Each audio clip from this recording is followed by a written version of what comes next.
Bonjour à tous et à toutes. J'espère que vous m'entendez.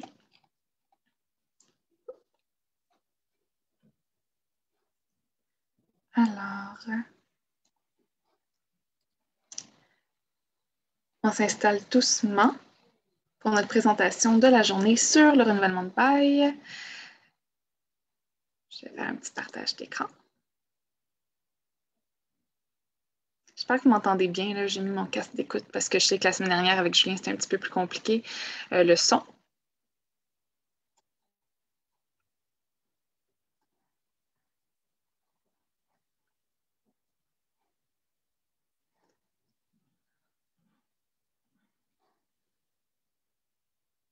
Voilà. Bon, vous voyez, c'était présenté par Action Logement Lanaudière, mais je vais mettre ma petite image à la place. Donc, si vous me voyez regarder en bas des fois, c'est que je vérifie juste sur mon téléphone que la diffusion fonctionne bien. Ce serait dommage que je parle dans le vide pour rien.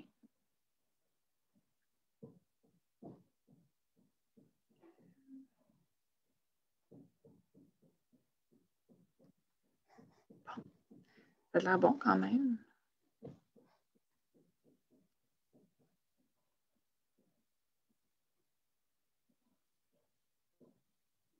J'espère que vous me voyez bien. J'essaie juste de trouver pour voir si jamais j'ai des commentaires pendant la présentation. Donc, de toute façon, on attend que les gens se connectent. Ça prend toujours un petit peu de temps. Si jamais vous regardez en rediffusion cette vidéo, je vous invite vraiment à aller peut-être à la minute 5, 6, quand on est vraiment plus dans le début de présentation.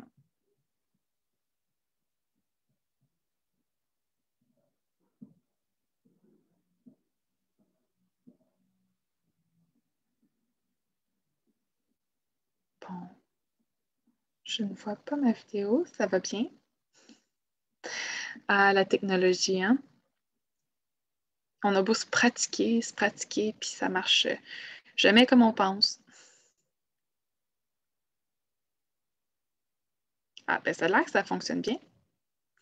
Donc, j'attends encore quelques instants. Comme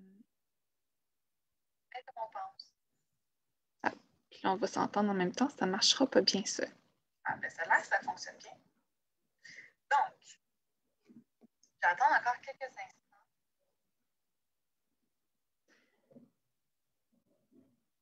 OK. Il semblerait que j'ai des amis. Donc, si jamais vous êtes là, manifestez-vous, dites que vous êtes là, que vous m'entendez bien. Comme ça, je vais commencer tout de suite la présentation. Mais je vais y aller avec le petit bout plus formel que Julien a fait à chaque semaine, qui est de nous présenter.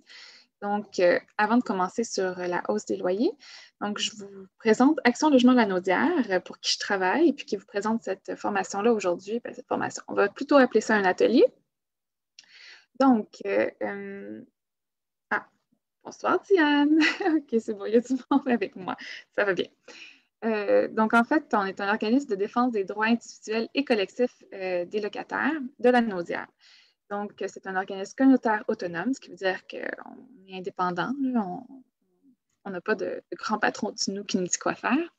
On a été créé en 2007, donc on a pratiquement 11 ans d'expérience devant nous. On est en 2021, on n'est plus en 2020. Puis, on dessert toute la Naudière, ce qui veut dire 59 municipalités, ce qui est beaucoup pour la petite équipe qu'on est. Donc, désolé si jamais vous avez fait appel à nos services puis vous avez un petit peu de délai, c'est normal. Mais maintenant, l'équipe est vraiment plus grande, donc on peut vous servir un peu plus rapidement. Donc, c'est quoi la défense individuelle des droits? Déjà, on offre un soutien lorsqu'il y a des problèmes liés au logement ou avec les propriétaires, aux citoyens de la Naudière. Bonsoir, Suzanne.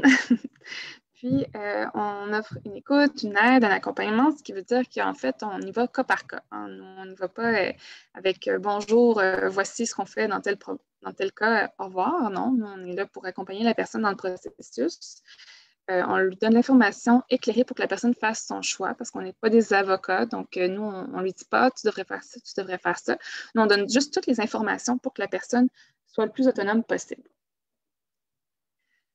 Ensuite, notre volet défense collective. Alors là, On fait des actions collectives telles que des manifestations, des pétitions, des campagnes de lettres. Ça va être aussi, par exemple, ce que je fais ce soir, un petit atelier avec vous. Ça va être des formations en personne normalement, mais là, on se diversifie. On a pour but, en fait, quand on fait ces actions-là, de sensibiliser le gouvernement, mais aussi, là, je comprends qu'en fait, moi, ma vidéo est toujours en haut pour vous. Donc, bon, je bougeais ma vidéo depuis tantôt, mais je suis désolée si jamais ça coupe un peu le texte, là, mais ça ne devrait pas en temps normal. Donc, ce que je disais, c'est que le but, c'est de sensibiliser le gouvernement quant aux mesures qu'on pourrait mettre en place pour améliorer le quotidien puis la vie des locataires de la Naudière, mais du Québec aussi en général, hein, parce que le gouvernement a un impact un peu plus large. Mais on fait aussi des conférences puis des formations, comme je disais, sur le droit de la personne. Donc, notre autre but, c'est aussi d'éduquer puis de sensibiliser la population sur ce à quoi ils ont le droit, accès, mais aussi éviter les abus. Parce que nous, on pense qu'un locataire averti en vaut deux. Je suis désolée, je passe un petit peu vite, mais parce que Julien en a déjà parlé dans ses deux précédentes vidéos. Puis si vous fouillez un petit peu sur notre site ou sur notre page Facebook, vous allez avoir encore plus d'informations. Alors, les ateliers Facebook qu'on fait, puis non, un que je vais vous présenter aujourd'hui, c'est tous les mercredis jusqu'au thématique chaque soir. Donc là, nous, ce soir, c'est le renouvellement de bail et plus spécifiquement la hausse de loyer. On fait également des cliniques via Zoom les jeudis. Il y en aura 3, donc le 4 février, demain, le 18 février, puis le 4 mars. Donc, admettons que vous avez écouté nos capsules, puis que vous avez quand même des questions. Vous pouvez vous présenter. On va mettre un lien Zoom, puis vous allez pouvoir vous connecter, puis il va y avoir Julien ou moi. Il va en avoir un le midi de 11h30 à 13h, puis un le soir de 18h à 19h30. Donc, demain soir, c'est moi. Demain midi, c'est Julien. On va pouvoir vous répondre aux questions concernant les vidéos que vous avez visionnées ou plus général sur le logement, puis on va peut-être pouvoir vous remettre aussi des outils. Nous, c'est sûr qu'on est à la Naudière, donc on s'adresse aux locataires de la Naudière. Ce soir, je vais mettre en lien d'ailleurs le lien du RECLAC avec les autres comités logement. Si jamais vous avez des amis qui ne sont pas dans la Naudière, qui ont des questions sur leur logement, il y a plusieurs autres organismes dans toutes les régions du Québec qui s'adressent plus spécifiquement à eux. Donc, ce soir, je vous donne l'information générale sur le logement. Donc, on n'est pas des avocats, je ne vous donnerai pas de conseils, je peux juste vous donner tout ce qu'il faut, toutes les clés pour prendre vous-même vos décisions, puis vous expliquer ce que dit ou pas le tribunal. Puis, ça s'applique uniquement au Québec parce que la juridiction à travers le Canada puis à travers le monde, mais même à l'intérieur du Canada, est différente selon la province. Donc, nous, vraiment, ce soir, on va parler de ce qui se passe au Québec puis qu'est-ce que le Québec nous permet ou ne nous permet pas de faire. Donc, le plan ce soir, on va parler des avis d'augmentation et de modification du bail. Donc, c'est quoi cette lettre-là qu'on peut recevoir? Si vous êtes locataire, vous en avez déjà reçu une ou même plusieurs, c'est certain. Ensuite, comment répondre à cet avis-là? Donc, c'est quoi les réponses qu'on peut donner? Puis, sous quelle modalité on devrait répondre à un propriétaire? Refuser une augmentation, parce que oui, ça, c'est une réponse, un refus. Donc, on va regarder plus spécifiquement comment refuser, puis c'est de quelle façon que ça se fait un refus d'augmentation. Puis, pour quelles raisons on pourrait penser que c'est une bonne idée aussi de refuser une augmentation. Enfin, on va faire une estimation de la hausse parce que refuser les yeux fermés ou accepter les yeux fermés une hausse de loyer, c'est pas toujours évident parce que ça peut sembler des fois abusif, puis parfois ça l'est, parfois ça l'est pas. Comment s'outiller pour savoir la frontière entre abusif ou pas? Mais nous, on va regarder ensemble comment on peut faire vite fait une petite estimation. Je rappelle, une estimation, hein?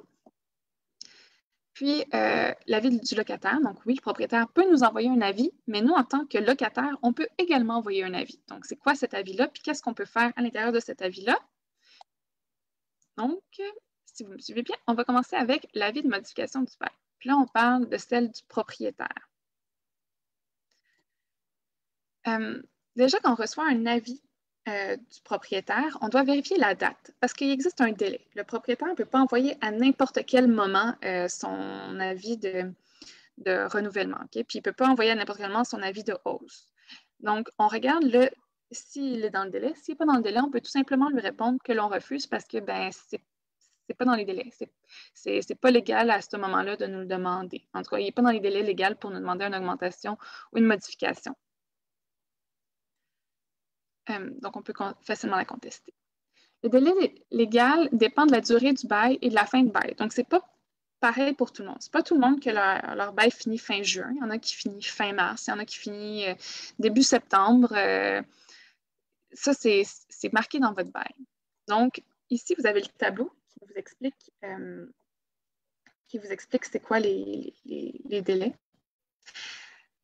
Donc, pour un bail de 12 mois ou plus, donc admettons que ça finit juin, comme la majorité des gens, là, ça va être entre 3 et 6 mois avant la fin du bail. Donc, ça veut dire, comme ça finit en juin, du 1er janvier au 31 mars. Puis là, une fois qu'on a reçu ça, on a un délai de 30 jours. Vous allez voir, là, si vous voyez dans mon tableau ici, là, on a toujours, voyons, ici, on a toujours un délai de 30 jours. Il n'y a pas un bail qui nous permet de répondre plus tard ou qui nous force à répondre plus tard. Donc, si on a un bail de moins de 12 mois, donc là, ça va être normalement entre 2, 6, 8 mois, là, c'est vraiment aléatoire. Bien là, ça va être entre 1 mois et 2 mois avant la fin du bail. Donc, mettons, c'est le 1er février, puis mon propriétaire me dit, bon, ben, le mois prochain, je t'informe que le bail va être haussé de 100 $, par exemple. Je donne un gros chiffre comme ça, là, mais c'est juste pour l'exemple. Ben, il faut qu'il fasse un mois d'avance. Admettons qu'on est le 15 février, mais il ne pourrait pas me dire pour le 1er mars. Là, il faudrait qu'il me dise, ben, pour le 1er avril, l'augmentation, il va y avoir une augmentation de 100 $. Encore une fois, je vous rassure, vous avez le droit de dire non. Donc, et encore une fois, vous avez 30 jours pour répondre à cet avis-là. C'est pour ça qu'il faut vous le dire un minimum de 30 jours avant. Si votre bail est de durée indéterminée, là, souvent on parle des baux de un mois. Dans ce cas-là, c'est encore une fois 1 à 2 mois avant la modification souhaitée. Donc, si c'est un bail au mois, ben, notre propriétaire va nous le dire un minimum de 30 jours d'avance. Puis, admettons qu'il nous dit au milieu du mois, ben là, ça va être pour dans 2 mois. D'accord? Pour le bail d'une chambre, donc là, le bail d'une chambre, c'est un peu plus rare. Puis si jamais vous avez un bail d'une chambre et vous avez des problématiques, je vous invite vraiment à communiquer avec votre comité logement parce que là, c'est souvent un modèle plus à part. C'est entre 10 et 20 jours avant la fin du bail. Donc, un bail à durée fixe ou la modification souhaitée. Si jamais c'est indéterminé. Là, c'est un peu comme le bail à durée indéterminée qu'on parlait. Donc, 10 à 20 jours avant la modification souhaitée ou avant la date de fin de bail si on a une date de fin de bail. L'avis, lui, il doit être écrit et dans la langue du bail. Donc, admettons que vous êtes francophone, vous n'êtes pas du tout bilingue, puis vous recevez un avis en anglais. Puis vous ne comprenez pas l'anglais, bien, vous pouvez demander au propriétaire de vous l'écrire en français parce que vous devez comprendre ce qu'on vous fait, ce qu'on veut que vous signiez ou ce qu'on veut que vous acceptiez. Donc, si vous êtes bilingue, par contre, là, vous ne pouvez pas trop vous obstiner et refuser sous ce motif-là. Là. Mais en tout cas, c'est important de savoir que vous avez le droit de recevoir dans la langue dans laquelle est écrit votre bail, votre modification. Puis, il doit être écrit. Attention aux échanges oraux parce qu'après ça, ça devient ma parole contre la tienne. Donc, on ne s'entend jamais en face de la porte avec notre propriétaire. Si jamais il nous dit, ah, ben, je veux t'augmenter dans 2 mois ou ben, on va augmenter l'année prochaine parce que j'ai fait des gros travaux, vous lui demandez de vous l'envoyer par écrit. Là, tout ça, ça s'applique. Ce que je vous présente ce soir, en fait, c'est des informations qui parlent des logements privés. Hein, parce que si on est dans des logements sociaux, par exemple HLM, coopérative ou OBNL, il y a une autre réglementation qui s'applique. Donc, les concepts de base sont quand même les mêmes, mais là, c'est une autre réglementation. Donc, je vous invite quand même à communiquer, encore une fois, avec votre comité logement si jamais vous avez des questions puis que vous vivez dans un logement social.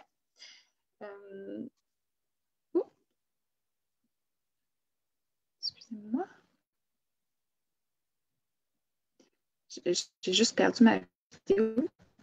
Je vais faire sûr que j'ai pas qu'on est toujours dedans. OK. Maintenant, l'avis. L'avis peut modifier toutes les causes du bail. D'accord? Il peut modifier l'accès. Donc, admettons que vous aviez accès à la cour, bien, il peut dire maintenant, vous n'aurez plus accès à la cour.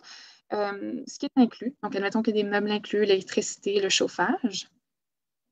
Il modifie également le règlement. Donc, on a le droit aux animaux, on n'a pas le droit aux animaux. Le droit de fumer, le droit du stationnement, la durée du bail, bref, tout ce qui est inclus dans le bail, toutes les clauses peuvent être modifiées. Après, vous pouvez aussi refuser toutes les modifications qu'on vous apporte. Ça vous appartient.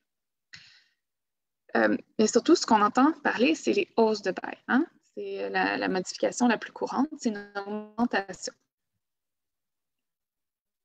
Donc, normalement, quand on reçoit notre avis, il doit contenir les modifications demandées, le nouveau loyer proposé. Un propriétaire vous envoie, je vous augmente de 5 ou de 6 ou de 2,5 c'est possible. Puis, le délai accordé au locataire pour refuser la modification proposée. Je vous l'ai dit tout à l'heure, c'est toujours un 30 jours dans lequel votre délai pour pouvoir répondre, mais la lettre devrait le mentionner normalement. Quand vous recevez votre bail, la réponse, en fait, il n'y a pas juste une réponse que vous pouvez donner, il y en a plusieurs. Comme on l'a dit tantôt, on peut refuser certaines clauses ou on peut encore juste refuser tout en bloc. Là. Ça vous appartient. Donc, vous avez 30 jours pour répondre. Si c'est en retard, attention, c'est une réponse automatique. Donc, les 3 réponses possibles sont « j'accepte et je reste »,« je refuse et je pars ». Donc, on peut dire, ben, j'ai reçu mon avis, par exemple, puis le 1er janvier, puis là, j'y pense, puis je me dis, ah, ben, fait un moment que je veux changer d'appartement, fait que rendu là, je vais juste refuser, puis je vais déménager fin juillet, fin juin, ou en tout cas à la fin de la date mentionnée. C'est possible aussi.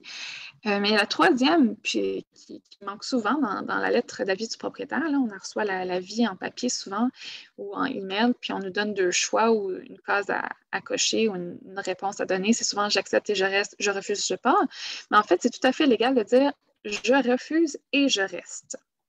Donc, je refuse et je reste. Qu'est-ce qui se passe quand on répond ça?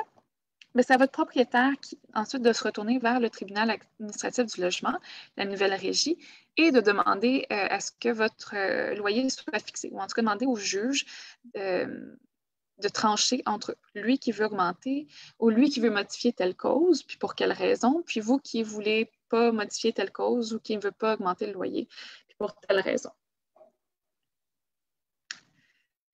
Si jamais, comme je dis, vous répondez en retard, ben, pas de réponse ou en retard, ça veut dire j'accepte et je reste. Ça, ce que ça veut dire, c'est que le bail va se renouveler tout seul, ben, pas tout seul, mais automatiquement et sous les nouvelles conditions qui sont dans la vie. Donc, c'est très important de répondre si jamais vous voulez refuser et partir, parce que là, vous êtes lié à un nouveau bail, si jamais vous avez oublié de répondre, ou encore si vous voulez vous opposer à n'importe quelle des modifications. Vous pouvez aussi répondre que vous admettons qu'il y a une modification de ben, maintenant, je ne veux plus qu'il y ait d'animaux puis que je veux t'augmenter. Vous pouvez très bien dire j'accepte l'augmentation, mais je m'oppose à la modification.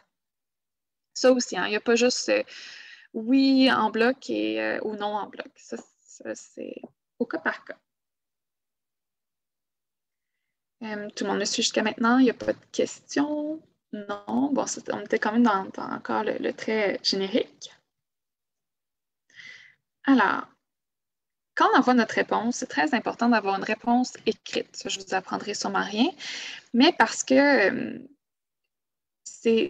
on veut toujours éviter ma parole contre la parole de l'autre. Donc, on fait une réponse écrite, comme ça on a une preuve qu'on a répondu dans les temps et puis on a répondu ce qu'on a répondu, vous comprendrez. Puis, vous pouvez choisir votre mode de communication. C'est-à-dire que si vous avez écrit par la poste, ben, vous pouvez répondre par la poste, mais mettons que vous avez écrit un texto, vous pouvez toujours répondre un texto. Attention, il faut avoir une preuve de réception. Si vous écrivez toujours des courriels avec votre propriétaire puis que vous l'envoyez par courriel, ben, vous pouvez répondre par courriel, mais encore une fois, il faut s'assurer d'avoir une preuve de réception. Admettons que vous refusez votre augmentation, puis là, vous voyez, le temps il passe, ça fait 20 jours déjà, mon propriétaire n'a pas répondu à mon courriel ou à mon texto alors que je suis pas mal sûre qu'il l'a lu. Bien, pour vous protéger, je vous recommande d'envoyer une lettre recommandée ou encore d'aller porter en main propre puis demander de signer un papier, juste pour avoir une preuve qu'il a bien reçu votre réponse. Parce que si vous envoyez un texto ou un courriel puis qu'il n'y a pas de réponse, là, vous êtes quand même dans un petit flou. On vérifie la date et le contenu avant de répondre, parce que je l'ai dit tout à l'heure, admettons que ce n'est pas le bon délai. Là, c'est très, très simple de tout simplement dire, ben, je m'excuse, mais vous n'êtes pas dans les bons délais, donc je me vois dans l'obligation de refuser cette augmentation ou cette modification-là. Également, s'il y a une erreur dans votre loyer, donc tantôt, je parlais de ma grosse augmentation de 100 $. C'est juste que c'est un chiffron, donc ça va être plus simple pour moi de vous l'expliquer de cette façon-là. Là. Mais admettons que je passe de 800 $ à 900 $, mais que mon loyer n'était pas de 800 $, il était à 750. Bien, mon augmentation, ce n'est pas 900. Il augmente de 100 $. Donc, c'est 850. Vous comprenez? Donc, vous pouvez aussi, faut notifier à votre propriétaire qu'il y a une erreur. Avant de répondre un oui ou un non, c'est important que les chiffres soient bons pour éviter de perdre des sous, de perdre du temps à s'obstiner. Également, comme je l'ai dit, attention, pas de réponse, c'est un renouvellement selon les conditions du propriétaire. Ça, malheureusement, même si on a du retard, on ne peut pas s'opposer à ça. Si on n'a pas répondu, ben, malheureusement, qui ne dit mot consent? On va dire que c'est comme ça que le voit le tribunal. Pas pour tout, là, les avis auxquels, si on ne répond pas, c'est comme si on avait refusé, mais dans le cas d'un renouvellement de bail ou d'une hausse de loyer, qui ne dit mot consent? Rappelez-vous ça. Puis, pas d'avis, renouvellement pour la même durée. Donc, admettons qu'il ne vous envoie pas d'avis du tout, le propriétaire, puis que vous n'êtes pas parlé, ben, vous êtes reparti pour 1 an. Dès que les 6 mois ont fini, là, dès que le délai de 3 à 6 mois est fini, on est reparti pour 1 an. Voilà. Alors, refuser une augmentation, ça peut faire peur, puis on peut avoir peur d'avoir des représailles de la part de notre propriétaire. Déjà, je veux vous rassurer, on ne peut pas se faire mettre à la porte parce qu'on a refusé un renouvellement de bail avec une hausse de loyer. On ne peut pas se faire mettre à la porte parce qu'on a refusé des modifications. C'est notre droit de refuser, puis c'est au propriétaire d'aller devant le tribunal administratif du logement pour demander à ce qu'il se tranche. Alors, comme j'ai dit, on doit le faire dans les 30 jours. À une exception près, on ne peut pas refuser si la section F du bail est remplie. Donc ça, la section F, c'est dans votre bail, c'est quand il y a un nouveau logement, une nouvelle construction de moins de 5 ans. Donc là, pour les 5 premières années de cette construction-là, on permet aux propriétaires d'ajuster leur prix parce que quand c'est une nouvelle structure, ça veut dire beaucoup de coûts. Donc, les 5 premières années, malheureusement, c'est difficile de s'opposer à une augmentation de bail. Mais par contre, si votre logement est de moins de 5 ans et que la section F n'est pas remplie, là, vous avez le droit de vous opposer. Hein? C'est vraiment juste si dans votre bail, c'est indiqué. C'est indiqué dans la section F. Donc, comme je vous disais tout à l'heure, lorsqu'on refuse, le propriétaire doit demander au tribunal administratif ancienne régie la fixation de loyer. Ça, c'est pas à vous de vous en occuper. Vous n'avez pas besoin, si jamais vous refusez, vous n'avez pas de démarche à faire. Vous avez juste à attendre de recevoir une lettre du tribunal si jamais votre propriétaire décide de faire les démarches pour y aller. Puis là, encore une fois, il n'y a pas trop de préparation, donc n'ayez pas peur. Là, ça ne vous demandera pas beaucoup d'efforts d'y aller. Vous ne devez pas payer les frais, puis vous devez juste vous rendre sur place. C'est déjà un effort, mais déjà, c'est pas à vous de faire les démarches. Les frais du tribunal administratif du logement sont à la charge du propriétaire, à l'exception que vous opposez à une augmentation de loyer, puis que le propriétaire vous a fourni toutes les preuves, tous les justificatifs, puis la grille du tribunal administratif. Donc, il vous a donné vraiment clé en main toutes les raisons pour lesquelles il fait l'augmentation. Vous vous opposez tout de même. Et là, éventuellement, le juge pourrait juger que vous n'avez pas été... que c'est un peu fait de mauvaise foi. Là. Donc, c'est la seule exception où éventuellement vous pourriez payer les frais, mais sinon, c'est à la charge du propriétaire. Donc, c'est toujours un petit peu gagnant. Attention, cependant, admettons que votre propriétaire vous demande une augmentation de 10 puis que chaque année, c'est une augmentation de 10 mais qu'il investit de l'argent, puis que c'est un frais que votre loyer est relativement bas. Le tribunal administratif du logement, en regardant toutes les factures du propriétaire, puis en regardant tous les justificatifs, il pourrait éventuellement décider de vous augmenter de 13 14 vous me suivez, là, dépendamment de ce que va dire la grille d'évaluation. Mais ça peut être plus élevé que ce que le propriétaire demande. Parce que si le propriétaire a fait plein de travaux puis qu'il arrive avec toutes ses factures, bien, le tribunal administratif, lui, il remplit sa grille. Puis si le résultat est plus élevé que ce que le propriétaire vous demande, c'est possible. C'est pour ça que c'est important de faire une estimation, puis qu'après, je vais vous montrer comment faire une estimation. Donc voilà, d'où l'importance de faire une estimation avant de refuser. Parce que si on refuse un peu à l'aveugle, puis c'est jamais très agréable de dire oui ou non à quelque chose qu'on ne sait pas pourquoi on dit oui ou non, là, ou encore qu'on ne sait pas pourquoi on nous demande une augmentation. L'audience, très bon à savoir, l'audience peut avoir lieu après le renouvellement de bail. Admettons, l'audience a lieu en septembre, puis en octobre. J'ai déjà payé juillet, août, septembre. Puis là, en octobre, le juge donne raison au propriétaire. Puis, ben non, vous êtes augmenté de 10 Là, je suis obligée de payer le 10 supplémentaire du mois de juillet à août, septembre. C'est rétroactif. Puis on peut toujours demander au juge si on peut faire une entente pour espacer les paiements, si c'est trop d'un coup. Mais normalement, on le paye tout d'un coup. Là. Par contre, si vous opposez, si vous refusez une augmentation de loyer, il faut continuer à payer le même montant. Là. On ne commence pas en attendant de peut-être un jugement de payer le nouveau montant qui nous est demandé. Non. Il vaut mieux payer ce qu'on paye en ce moment, puis le juge décidera, puis là, éventuellement, vous devrez rembourser les 10 manquants. Également, il peut vous faire une autre offre ou essayer d'arriver à une entente avec vous. Donc, si vous refusez une modification ou une augmentation, c'est possible que le propriétaire essaie d'arriver avec une entente. Puis ça, je vous encourage à le considérer parce que c'est toujours mieux de s'entendre à l'amiable, surtout avec un propriétaire de bonne volonté, là, que d'aller devant les tribunaux. Parce que c'est des déplacements et c'est de l'énergie pour tout le monde. Tout à l'heure, j'ai dit pour les baux indéterminés ou d'une chambre ou encore à courte durée, de moins d'1 an, que c'est de 1 à 2 mois d'avance. Bien, admettons qu'on nous augmente pour le mois de septembre. Bien, le propriétaire ne peut pas arriver et me demander en décembre une autre augmentation. C'est une augmentation pour l'année.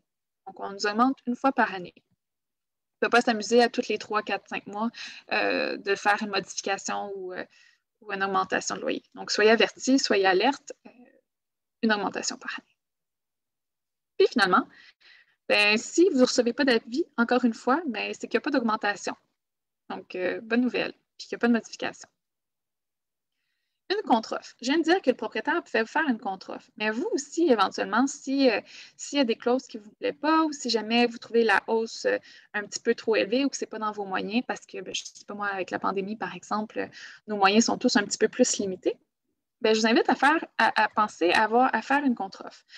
Déjà, si on a fait une estimation, on peut faire une contre-offre déjà plus solide en s'appuyant sur des faits, puis dire, bien, cette augmentation-là me semble déjà plus juste parce que c'est basé sur les chiffres de la régie, l'administratif du logement, le TAL. Également, montrer une ouverture d'esprit à négocier dans votre réponse peut éviter des tensions avec le propriétaire. Hein. C'est jamais le fun de se faire dire non, comme c'est jamais le fun de se faire demander une augmentation de loyer. Donc, de dire, ben, justement, d'expliquer la situation, de dire que vous n'êtes pas très à l'aise, mais que vous êtes ouverte à la discussion. Ça peut éviter des tensions, puis ça peut aussi éviter que les choses traînent. Donc, c'est une option. Puis, une entente à l'amiable également évite le stress d'un déplacement pour une audience. Donc, tout le monde est gagnant.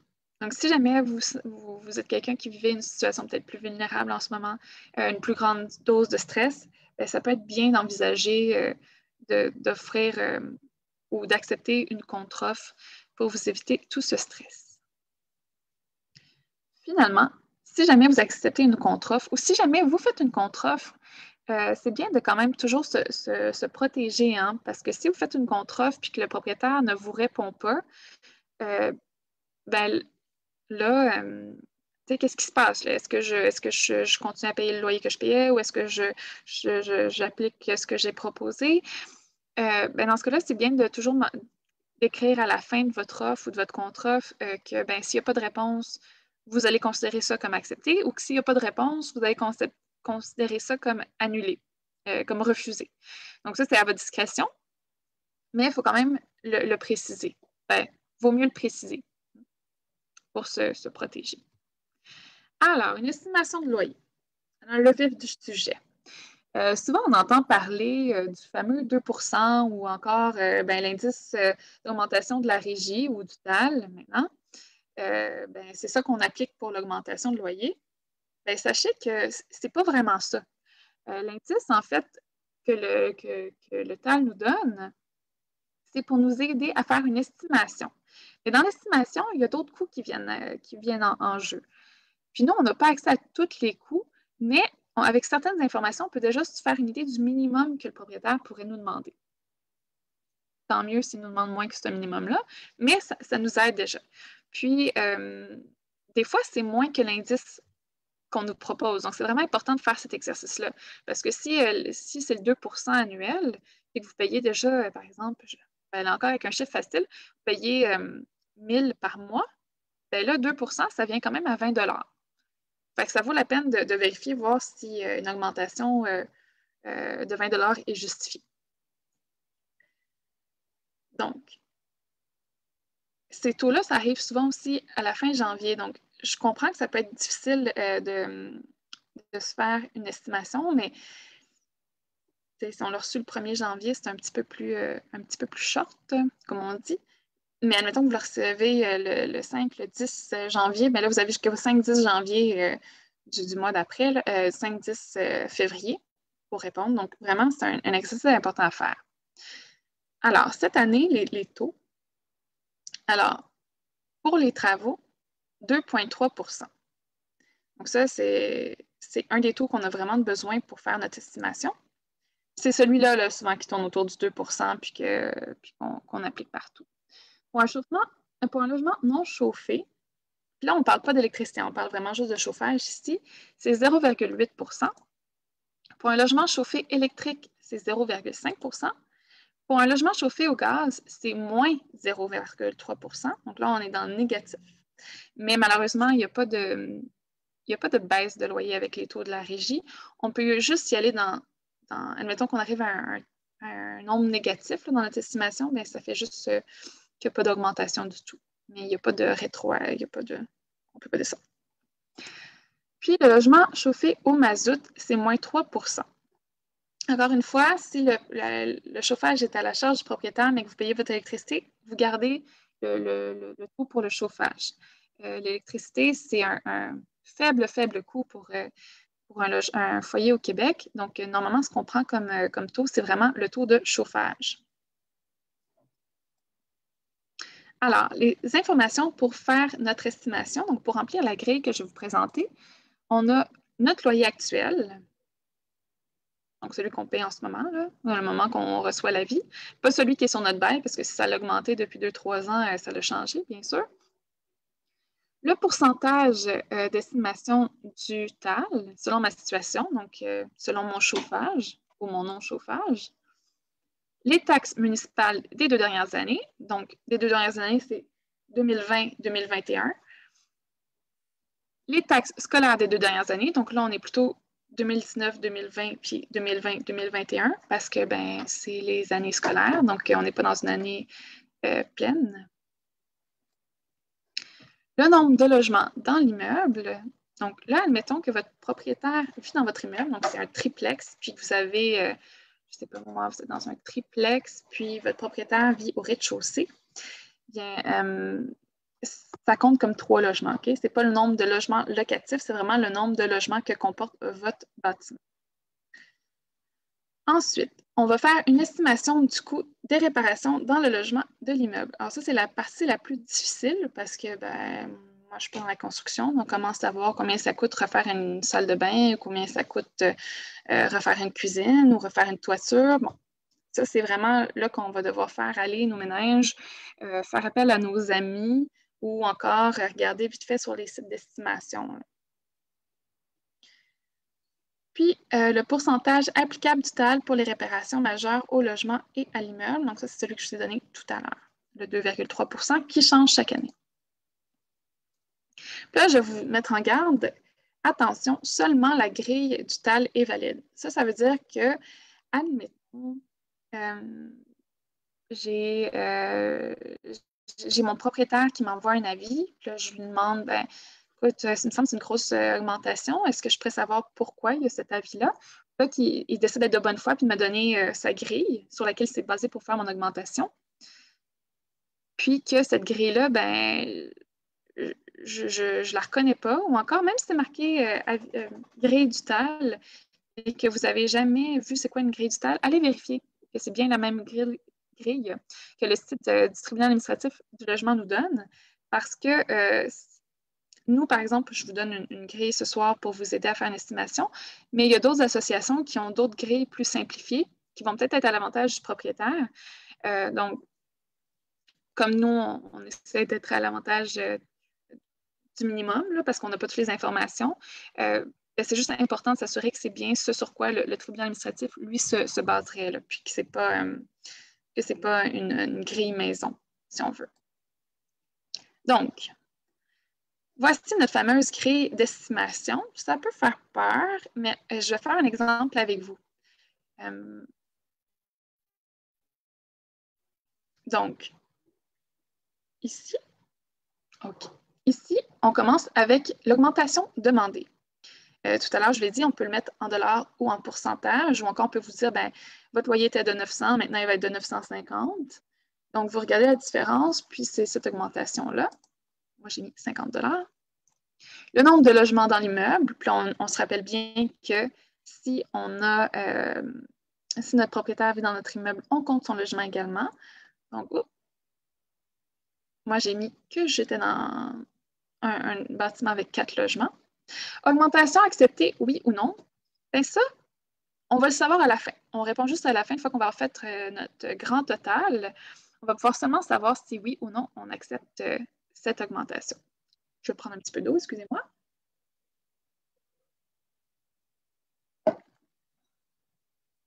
Alors, chauffage inclus, oui, non. Alors, pour l'exemple ici, j'ai voulu aller dans l'exemple négatif parce que c'est un petit peu mélangeant. Un moins 0,3 %. Donc, j'ai mis que j'étais au gaz, puis que c'était mon moins 0,3 %.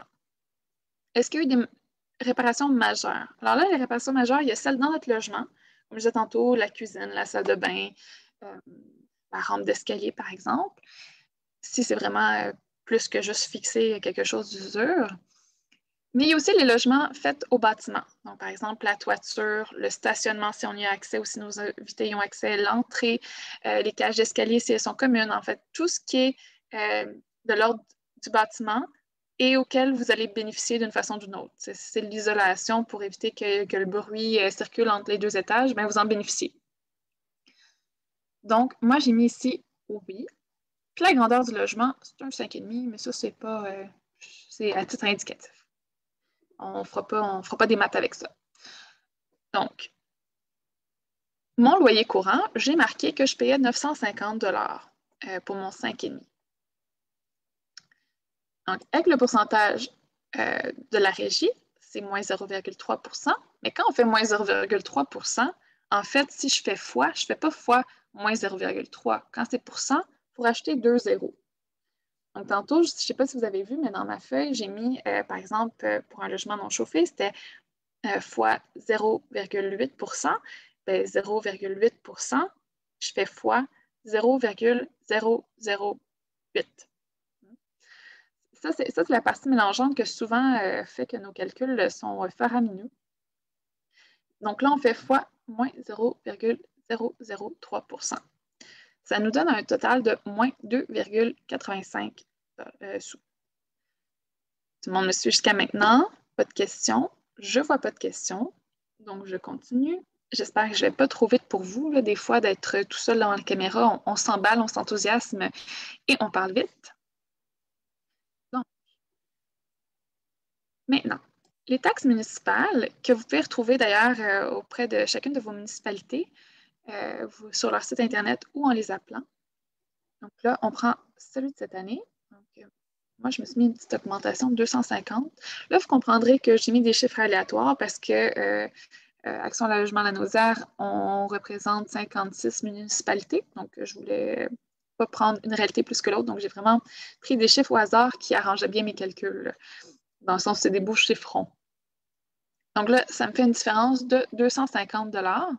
2300 moins 2050, ça me fait 250. N'hésitez pas à prendre votre calculatrice ou votre téléphone. C'est ce que j'ai fait. Ça va vraiment très bien. Les taxes scolaires. Donc, cette année scolaire 2020-2021, j'ai mis 875. Et puis, pour l'année 2019-2020, j'ai mis que c'était 825. Donc, une petite augmentation de 50 $. Donc, je calcule ces deux différences de taxes-là, donc ces deux augmentations de taxes-là, ça me fait un 300 $. Divisé par le nombre d'appartements, il est de 4. Donc, divisé par 4, ça me donne 75. 75 divisé par 12 mois, parce qu'on ne paiera pas d'une shot, le loyer, c'est par mois. Bien là, on arrive à 6,25. Bon. Réparation majeure dans mon logement en 2020. Quand on parle de réparation majeure, si les réparations sont en cours et qu'en janvier 2021 ne sont pas finies, bien, vous ne les intégrez pas dedans. Il faut vraiment que ce soit des réparations majeures qui ont eu lieu dans l'année finie. Ça ne peut pas être en cours, ça ne peut pas être commencé et pas fini. Non. Puis ça ne peut pas non plus être des travaux qui ont été finis l'année d'avant. Si ça a été fini en janvier 2019 puis que ça n'a pas été intégré dans mon augmentation, moi, je n'en prends pas compte. Il faut vraiment que ça ait été entre janvier puis décembre de l'année de l'augmentation. Donc là, j'en ai pas eu dans mon logement. Moi, j'ai mis qu'on a fait le stationnement. Je vais expliquer ça. Donc, j'en ai pas. Ben, 0 fois n'importe quoi, ça donne 0. Donc, et voilà, sous total 3, c'est 0. Pas d'augmentation ici. Là, réparation majeure dans mon immeuble. Moi, je me suis dit, bon, allez, ils nous ont refait un beau stationnement. Ils ont refait l'asphalte, ils ont fait les lignes, puis ils ont peut-être même mis des belles plates-bandes. J'ai regardé combien ça coûtait pour faire l'asphalte pour un building comme le mien. Bon, là, on s'entend que je suis dans un petit quadruplex, donc il n'y a pas, c'est pas une très grande entrée. Puis des lignes. Puis là, ben, mes connaissances ou les gens autour de moi m'ont dit que ça pouvait être autour du 6 000 $. Si jamais vous avez des bonnes références pour l'estimation, mettons, on vous dirait, ah, ben, le plus cheap, ce serait 3 000, mais le plus cher, ce serait 10 000.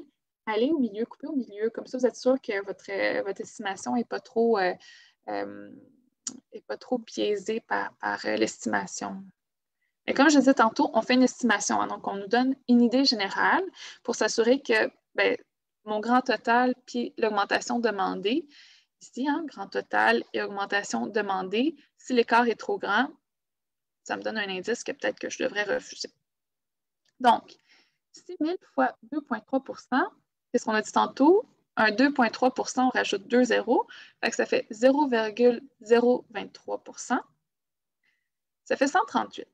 138, encore une fois, divisé par les 4 appartements, parce qu'on ben, est 4 à en profiter. Admettons que ça aurait été pour mon logement à moi, qu'on a refait juste, par exemple, toute ma cuisine ou toute ma salle de bain, ben, on ne l'aurait pas divisé par 4 parce que c'est juste moi qui en profite. C'est juste mon logement à moi qui en est bénéficié. Ce n'est pas l'immeuble. Mais là, comme c'est l'immeuble, même si le propriétaire habite dans cet immeuble-là, c'est divisé par 4. Attention, mon stationnement, là, admettons que ce n'était pas inclus dans mon loyer, que c'est juste les gens qui payent pour, ou c'est juste 2 logements parce qu'il y a juste 2 places, puis que moi, ben, mes invités puis moi, on ne peut pas en profiter, ben là, on ne le calcule pas. Même si c'est pour tout le bâtiment, si moi, j'en bénéficie pas, on ne le calcule pas. Vous comprenez? Si on refait le balcon, le porche à l'entrée, mais que moi, je ne peux pas y aller sur le porche à l'entrée, que je fais juste monter par là, mais que c'est une terrasse pour le logement du rez-de-chaussée, ben, on ne le compte pas. Il faut qu'on puisse en bénéficier un minimum. Donc là, divisé par 4, ça me donne 34,50 sous. Divisé par 12 mois, j'arrive à 2,87 sous. Et c'est-tu pas merveilleux? Moins 2,85 et 2,87, je suis vraiment proche. Ça s'annule quasiment. Donc, on fait un total de 6,25 sous, 2,87 sous, moins, parce que là, je suis dans le moins, ça avait été plus, on aurait encore fait un plus, moins 2,85 sous, ça me fait un grand total de 6,27. Ben là, on comprendra que mon augmentation de 50 $ est très, très loin de mon estimation. Bon, dans mon estimation, il manque des choses, par exemple, comme la prime d'assurance. Mais même si la prime d'assurance avait augmenté pour le bâtiment, divisé par le nombre de logements, divisé par 12, vous avez vu qu'à chaque fois, là, même si c'était augmenté de 6 000 $, ce que un logement qui augmente de 6 000 $, c'est vraiment très, très, très bizarre, ben, on voit que divisé par le nombre d'appartements, puis divisé par le nombre de mois, puis là, je ne parle même pas du fois, là, dans le sens qu'il n'y a pas de multiplication dans l'augmentation de prime d'assurance, ben, on arrive quand même à un petit montant, là. Fait que, voilà. Fait qu'on est quand même toujours très, très loin de mon 50 $. Donc, est-ce que je la refuse ou je l'accepte, cette augmentation? Ben non, je m'y oppose. Je répète, c'est une estimation, hein? Ça me donne le minimum. Si mon augmentation est de 8 $ ou de 10 $, puis que mon estimation des travaux, je ne suis vraiment pas sûre, peut-être que ça a coûté vraiment plus cher, ben là, on peut se poser plus de questions, puis on peut peut-être demander au propriétaire plutôt des factures ou plutôt enquêter. Ah, ça a coûté si cher, refaire le stationnement. Voilà. L'avis du locataire. Comme on l'a dit tantôt, si on n'a rien reçu, ben ça veut dire que le bail se renouvelle tout seul. Donc, si nous, on veut partir, c'est de notre responsabilité d'envoyer un avis. Parce que sinon, le propriétaire, elle ne sait pas. Puis si on n'envoie pas un avis qu'on ne renouvelle pas le bail, ben lui, il pense qu'on est reparti pour 12 mois, sous le même prix. Donc, c'est important de l'envoyer dans les délais aussi. Parce qu'il n'y a pas que le propriétaire qui a des délais pour non renouveler ou pour renouveler. Nous aussi. Puis ça, il faut le faire. Bon, excusez-moi, mon tableau est ici. Je voulais vous montrer le tableau. Ça, encore une fois, c'est les mêmes délais que tout à l'heure, hein? Donc, pour 12 mois et plus, c'est de 3 à 6 mois. Donc, un bail traditionnel serait du 1er janvier au 31 mars. Après le 31 mars, on a oublié, ben, on est reparti pour un an avec les mêmes conditions. Donc, c'est très important, si on veut partir, si on ne veut pas renouveler notre bail, de ne pas oublier de le faire dans les délais. Aussi, on doit l'envoyer avec une preuve de réception. Encore une fois, si vous avez l'habitude de texter avec votre propriétaire, si vous avez l'habitude d'envoyer des emails, d'être sur Messenger, ben, vous pouvez communiquer par ce moyen de communication-là, mais assurez-vous d'avoir une preuve de réception. Donc, une preuve qu'il l'a lu ou encore, beaucoup mieux, une réponse de sa part. Le propriétaire ne peut jamais dire non. Il ne peut jamais vous dire non, je ne veux pas que tu quittes. Donc, si vous voulez partir, n'ayez pas peur. Mais si jamais vous n'avez pas de réponse de sa part, ben, envoyez-lui encore une fois une preuve avec une signature. Hein. On veut une lettre recommandée ou un huissier dans le pire des cas, ou encore l'amener en main propre puis lui demander de le signer. Ou admettons qu'il vient chercher son argent le 1er février, mais on peut lui dire ben, voici mon avis de non-renouvellement, est-ce que tu pourrais me le signer? Ou encore, ben, juste prendre une photo. On veut une preuve que cette journée-là, il l'a reçu. Malheureusement ou heureusement, je ne saurais pas trop vous dire, l'avis du locataire, c'est seulement pour non renouveler. On ne peut pas décider de modifier les clauses.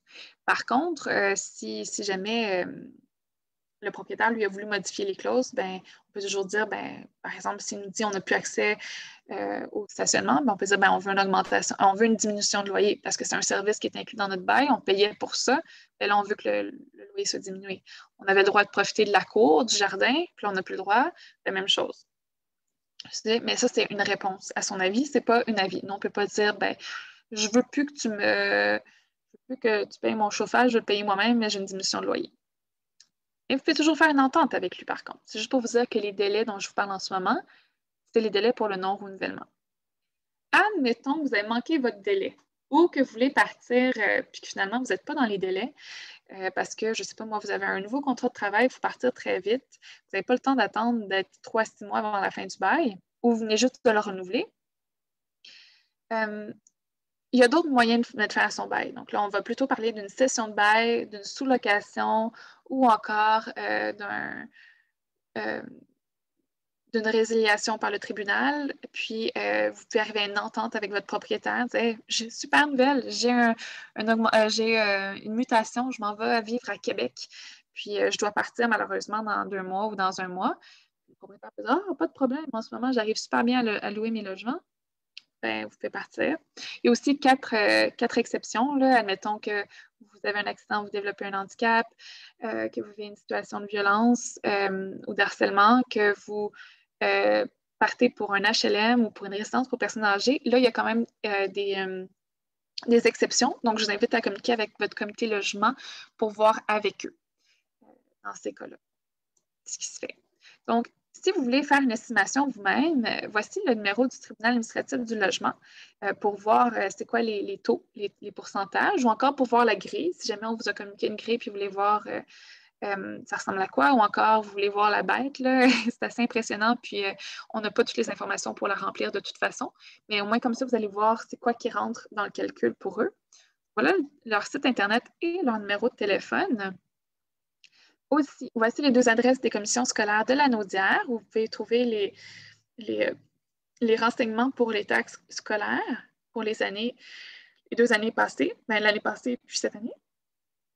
Et enfin, je vous invite à communiquer avec votre municipalité pour connaître les hausses de taxes municipales. Donc, mon dernier petit avis pour vous, mon dernier petit conseil, ce serait plutôt si jamais vous refusez une augmentation et puis que votre propriétaire devient désagréable, insistant, que son comportement change, qui devient harcelant, qui veut vous forcer à signer quelque chose, ne signez rien, puis communiquez avec votre comité logement ou encore avec d'autres ressources parce que Julie m'a dit que sur le site de la ville, elle a vu seulement les taxes foncières. On peut également appeler à la ville, en fait, Julie, pour avoir, quand le site n'est pas clair ou quand il n'y a pas toutes les informations données, normalement, on peut rentrer une adresse puis on peut voir c'est quoi les taxes municipales pour notre adresse. Mais admettons qu'il n'y a pas cette information-là, on peut appeler à la ville puis ils nous la donne. C'est d'accès public. Là. Ils ne peuvent pas nous refuser de nous donner cette information-là. Est-ce que ça répondait à ta question? J'espère. Oui, okay, parfait. Donc voilà. Donc vraiment, n'hésitez pas à communiquer avec, même par courriel à la ville, c'est une information publique. Donc certains sites sont comme plus à jour que d'autres ou certains sites les municipalités n'ont pas tous les mêmes moyens financiers ou technologiques, là, donc n'hésitez pas à communiquer avec eux. Donc voilà. Donc, comme je disais, si jamais le propriétaire devient insistant puis qu'il veut vous forcer à signer quelque chose, ne signez rien parce que malheureusement, tout ce qu'on a signé, on ne peut pas plaider qu'on ne savait pas ce qu'on signait ou qu'on ne peut pas dire ah ben il y avait de la pression. Normalement, ce qu'on signe, ça foi de tout. Là, donc, dans le doute, ne signez rien puis communiquez avec votre comité logement. Voilà. Puis pour votre comité logement, si vous êtes dans la Naudière, voici Action Logement La Naudière. Si jamais vous avez des questions sur ma présentation, je sais que j'ai peut-être parlé un petit peu vite ou peut-être que je suis passée un peu vite sur certains points, je suis désolée. Comme je dis, des fois, concentré tout seul sur son écran, on peut un peu perdre la notion du débit de la voix ou encore perdre le fil de notre pensée. Je vous invite à m'appeler. Donc, vous avez le téléphone en dessous. Vous pouvez m'appeler sur mes heures de travail, faire le poste numéro 3. Donc, moi, c'est Marion, poste numéro 3. Puis, je vais pouvoir voir avec vous un petit peu c'est sur quel point je n'ai pas été claire ou encore si vous avez des questions un petit peu plus pointues. Encore une fois, on ne fait pas de conseils, mais je peux vous donner tous les outils pour prendre vous-même votre décision. Puis demain, en fait, de 11h30 à 13h, il y a Julien, en fait, qui va être présent en Zoom pour parler personnellement. Inquiétez-vous pas, la confidentialité va être respectée. On va être un par un grâce au petit salon que Zoom peut nous donner. Puis, on va mettre le lien Zoom sur la publication des petites cliniques virtuelles demain. Donc, voilà, vous pouvez cliquer dessus puis venir parler à Julien. Puis moi, je vais être présente de 18h à 19h30 demain soir. Encore une fois, si vous avez des questions par rapport aux présentations de Julien sur les droits et obligations du locataire et du propriétaire, n'hésitez pas, venez me voir. Puis, si vous avez des questions sur le renouvellement de bail ou sur la hausse de loyer ou si même vous voulez que je vous réexplique la grille, là, la grille, ça peut aller vite. Heureusement, la vidéo, vous pouvez la réécouter. Mais je peux faire ça avec vous demain soir. Voilà. Puis, encore une fois, il va y avoir un autre lien. Je ne sais pas si ça va être le même lien. Donc, soyez à l'affût des liens Zoom. Mais on va être là, on va être présent. Puis sinon, encore une fois, vous pouvez m'appeler au téléphone. Pour ceux qui ne sont pas de la Naudière, je vais vous mettre en lien en commentaire le RECLAC, qui a la liste de tous les comités logement. Il y en a plusieurs à Montréal, mais il y en a aussi, par exemple, à Saint-Hyacinthe. Il y en a plusieurs à Québec, puis il y en a plusieurs dans d'autres régions. Donc là, au moins, vous allez pouvoir trouver la bonne ressource pour vous, parce que moi, nous, demain, on va être là pour les gens de la Naudière. Ou encore, si vous m'appelez, ben moi, je peux juste donner des conseils aux gens de la Naudière. Donc voilà, ben merci beaucoup pour votre écoute. Puis j'espère que je vous aurai éclairé un petit peu par rapport au renouvellement de bail puis aux hausses de loyer. Puis j'espère que vous aurez compris un petit peu l'estimation. Gardez en tête que c'est une estimation. Sur ce, bonne soirée! Puis à mercredi prochain pour une autre capsule.